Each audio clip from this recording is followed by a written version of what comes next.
well, as I was leaving the office, saw the car floating in the water and stopped here, ran out to the side. Someone was already in the water. He jumped in, jumped back out, and I knew that if I got out there, as far as it was out there, we wouldn't be able to do anything.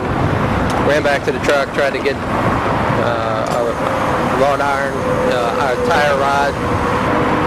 Couldn't find one. Somebody had a hammer from their vehicle, and ran back over to the edge of the water, grabbed the hammer, and jumped in the water. Tried to swim out to the car.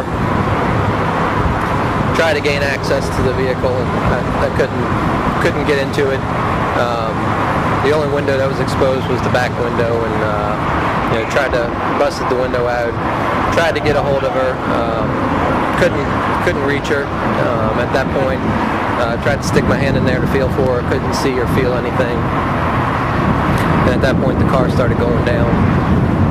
I went underwater, tried to see if I could see anything. I couldn't see. The water's too dirty. I couldn't see anything. And at that point, I tried to grab onto the vehicle and just try and pull it, swim, try to get a little closer to the shore. It was too heavy. I couldn't do anything. At that point, realized I couldn't move the vehicle at all. Couldn't do anything else, and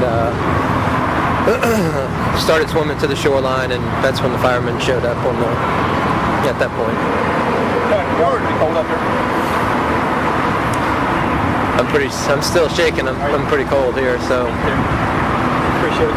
Okay. Tonight we did have a one vehicle accident. We don't know exactly what caused it, what kind of condition this female was in when she did wreck out. But as far as we do have witness statements that say she was traveling southbound on the I-45 feeder. We don't know what caused it, what her condition was when she was driving, but our witnesses say she was caught swerving, and as such, she went over the embankment here on the curb and into the pond here on Lake Robbins Drive. We do have witnesses that did jump in the water and after her to see if they could save her, but that did not work. They couldn't bust out the windows. One witness did jump back out after he couldn't get in. He called 911. 911 was called at about 4:35 or 4:36. EMS, Sheriff's Department, Harris County, and Texas Highway Patrol arrived on scene. Victim was pulled out at about a little after 5.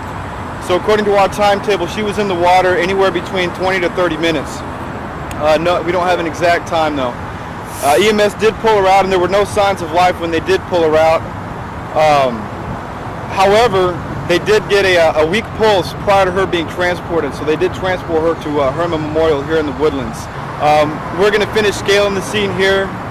We're taking pictures of the scene, trying to figure out an investigation on how this happened. We're going to, of course, go to the hospital here in a little bit to, Lord willing, interview Miss Diaz. She is still in critical condition, so right now she is alive. When we were talking, it was a little bit before 5. Do you mean a little before 5 that her car was pulled out? This was before 5. Was it? No, you're right. No, it was a little after 5. It was a little after 5. So her car was pulled out, and it took us a few minutes to extract her from the vehicle. She was wearing her seatbelt, which did keep her in the vehicle. So when we pulled the vehicle out, she did come with it, and she was strapped in. So we cut the seatbelt. EMS pulled her out. As soon as they pulled her out, CPR was administered, and that's how they got the pulse. How many people jumped into the lake to try and help her? Witnesses, we had about 5 witnesses jump into the lake. None of them could get to her because she was bolted in. The car did completely submerge in water, so it was completely under. Witnesses couldn't get to her. However, when fire EMS arrived, they did have rescue divers that did dive in and were able to hook up the car, and they had to pull the car out first before they could extract her out.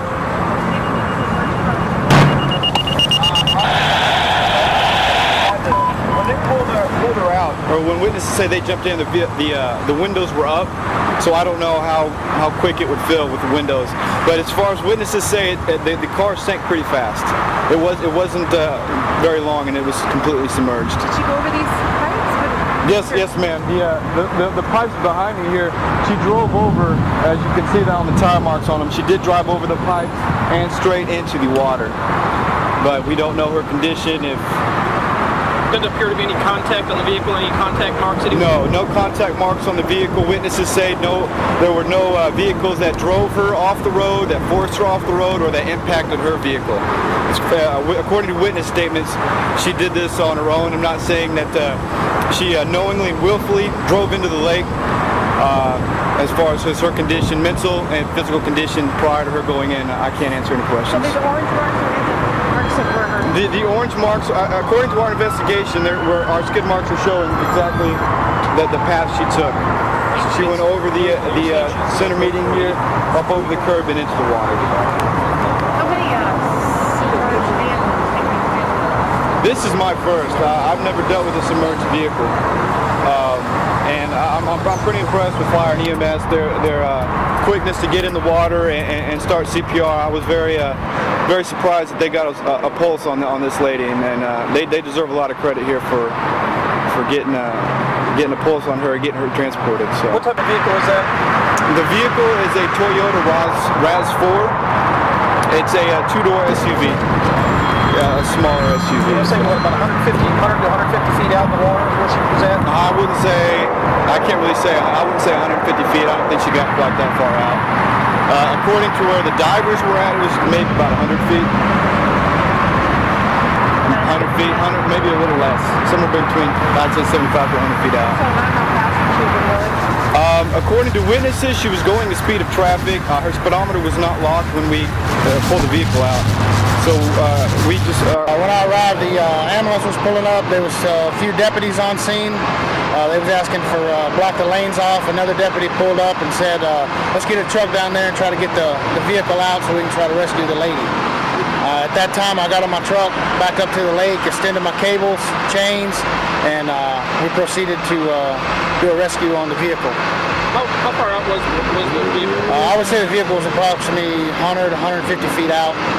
Okay, the divers take the cable out? Divers took the cable out. Actually, the fire department that was on scene took their bunker gear off, got in the water, pretty much in their skimpies, and we were attempting to pull the vehicle out when the dive team arrived. When the dive team, got there, put their scuba gear on, got in, and secured a cable to it, and that's when the vehicle was winched out, and the lady was rescued when they did the CPR and brought her back. Now, was the vehicle underwater already, or? Yes, sir. It was completely submerged when I arrived on the scene. When they got up to shore, is that when they got her out, or? Yes, sir. When we winched the car up to the shore, the firemen broke a window out. They got up and extricated the lady and started doing medical procedures on her. Where did they find her? What part of the vehicle was she in? She was in the driver's seat with her seatbelt on. They had to cut the seatbelt.